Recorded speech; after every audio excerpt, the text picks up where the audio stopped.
And we start tonight with developing news out of Washington, D.C. The House has passed a bill to fund the Homeland Security Department for 1 week. The Senate approved it earlier.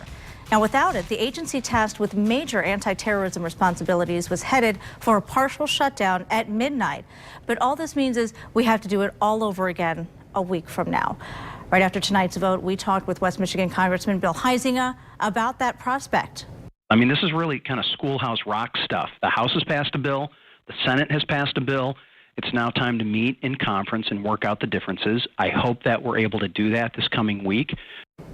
Now, Coast Guard workers are among those who would have lost their paychecks if that shutdown had occurred. 24 Hour News 8's Tom Hillen spoke with some of them about that, and that has to be just so frustrating to have that kind of uncertainty to deal with. Oh, it absolutely is. You know, and all these changes just came down within the last hour or so, and so we're just looking at a week fix at this point. So that means we could be in the same boat again in a week. This kind of uncertainty in budgeting really makes it difficult to plan long term, which is important for an organization with our responsibilities and our size. If no agreement is met and the Department of Homeland Security does not get the funding it needs, about 40,000 active duty Coast Guard workers will be forced to work without getting paid. They're doing dangerous work for our nation, and you know, many of them are going to be challenged to make ends meet. The Coast Guard says a shutdown would have a significant impact on its workforce and its long-term capabilities. But the Coast Guard overall has about $1 billion in acquisition and maintenance contracts. So that's getting new equipment and technology, and also keeping what we have running.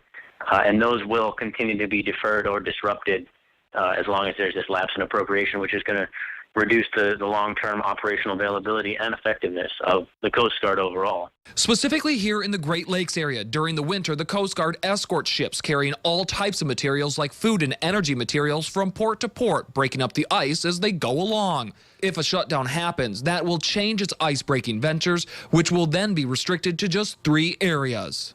The movement of critical energy materials, so things like heating oil or coal, or the stuff that people need to really stay alive in this tough winter, search and rescue, and then prevention of flooding.